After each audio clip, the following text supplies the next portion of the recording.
Mereça ser feliz, superando as ilusões do orgulho, de Vanderlei de Oliveira, pelo espírito Hermance Dufour. Capítulo 10. Opiniões e autoestima. Abre aspas. Por isso é que, em falta de luzes próprias, deve ele modestamente recorrer à dos outros, de acordo com estes dois adágios. 4 olhos veem mais do que 2, e ninguém é bom juiz em causa própria.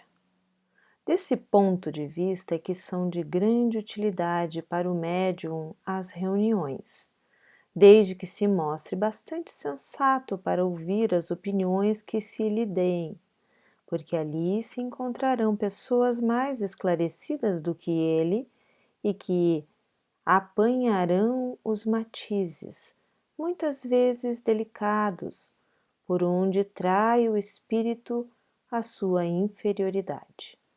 Fecha aspas, o Livro dos Médiuns, capítulo 29, item 329. O medo da rejeição leva muitos corações a alimentarem complexa obsessão em relação à opinião alheia sobre seus feitos, exigindo devotada reeducação dos sentimentos na busca da autoestima, que estabelecerá paulatinamente a segurança e a autoconfiança. Noutros casos, de forma oposta a esse medo, a indiferença, a emissão de conceitos em torno de nossa personalidade é o resultado da invigilância e da vaidade. Lenha apropriada para crepitar as labaredas da autossuficiência. Nem uma nem outra posição auxiliam-nos a aproveitar devidamente as expressões de amparo e os sinais de alerta em nosso favor na escola da convivência, quando se trata dos pareceres que surgem em nossos caminhos e dos quais jamais estaremos livres. Saber julgar os apontamentos sobre nós, conferindo-lhes valor exato, é exercício de humildade e bom senso no aprendizado da vida interpessoal. As pessoas maduras que se amam verdadeiramente são autoconfiantes, sem autossuficiência, sabem o valor real da participação alheia e permitem-na somente até o ponto em que são úteis ao progresso pessoal, quando externadas com respeito e lealdade. Para tais pessoas, a maledicência é atestado de incapacidade moral e imaturidade emocional. Por que não aprendemos ainda o auto-amor?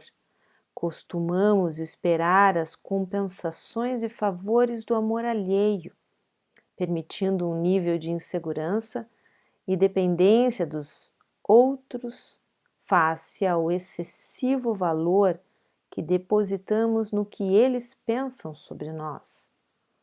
O medo de ser rejeitado ou não aceito é um resquício fortemente gravado no psiquismo pelas experiências infantis ou por complexos adquiridos em outras existências.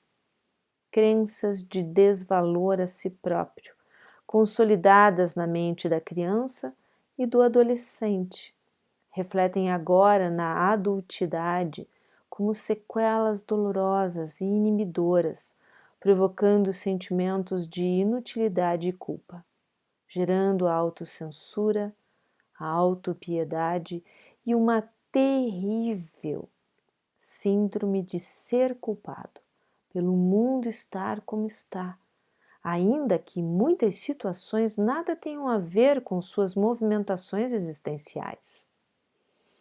A autoestima é fator determinante das atitudes humanas.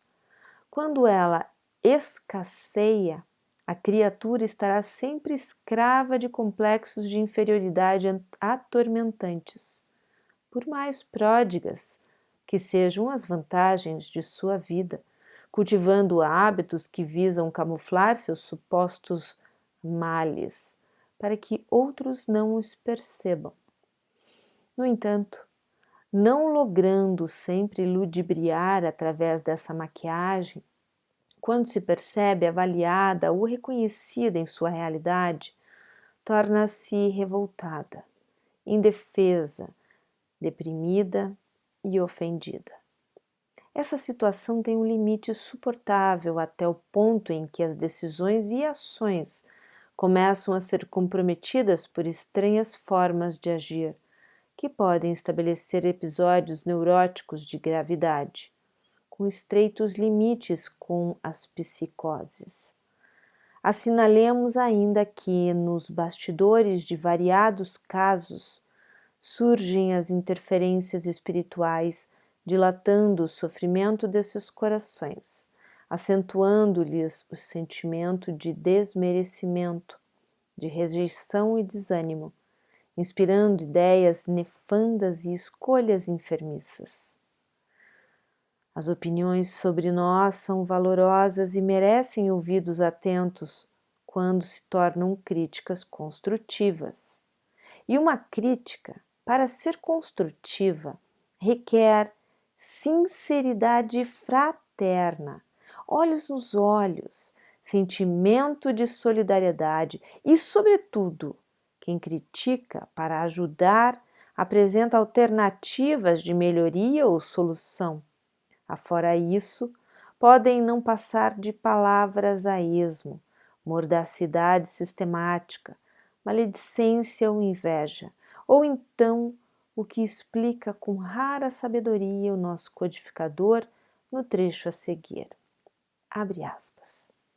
Quem quer que se eleve acima do nível comum está sempre em luta com o ciúme e a inveja. Os que se sentem incapazes de chegar à altura em que aquele se encontra, esforçam-se para rebaixá-lo por meio da difamação, da maledicência e da calúnia. Tanto mais forte gritam, quanto menores se acham, crendo que se engrandecem e o eclipsam pelo arruído que promovem. Tal foi e será a história da humanidade, enquanto os homens não houverem compreendido a sua natureza espiritual e alargado o seu horizonte moral.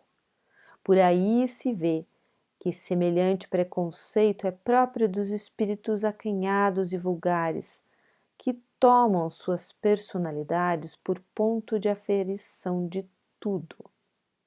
Fecha aspas. Citação de A Gênese, capítulo 17, item 2. Nas relações espíritas, convém-nos muita atenção a esse processo delicado do conviver, porque as expectativas que nutrimos enquanto companheiros de lides são muito elevadas uns para com os outros, vindo a construir pesado ônus nos relacionamentos doutrinários. Em nossos ambientes, porque cultivamos o hábito da fraternidade e da indulgência, não devemos fugir do dever de orientar e corrigir os que partilham conosco das bênçãos do aprendizado. O personalismo marca a moral pertinente à maioria esmagadora dos discípulos espíritas. É uma lente de aumento que procura dilatar nossos valores e uma nuvem que busca ofuscar nossas imperfeições, tornando-se entrave à opinião sincera em razão de insuflar o melindre e a mágoa.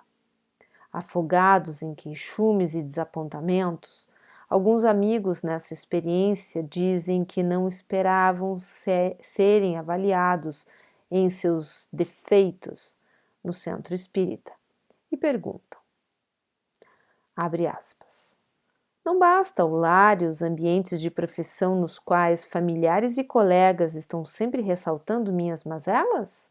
Fecha aspas. Todavia, é preciso distinguir o que seja uma correção para denegrir e outra para crescer. Cremos que essa última deva ser a tônica das nossas posturas junto às agremiações espíritas, mas sem deixar de lado a sinceridade e a sensatez. A recomendação traçada por Allan Kardec em nosso item de estudo citado na introdução desse texto é preciosa diretriz aos médiuns, não sendo de menor importância a todos os que militamos nas fileiras de trabalho espírita.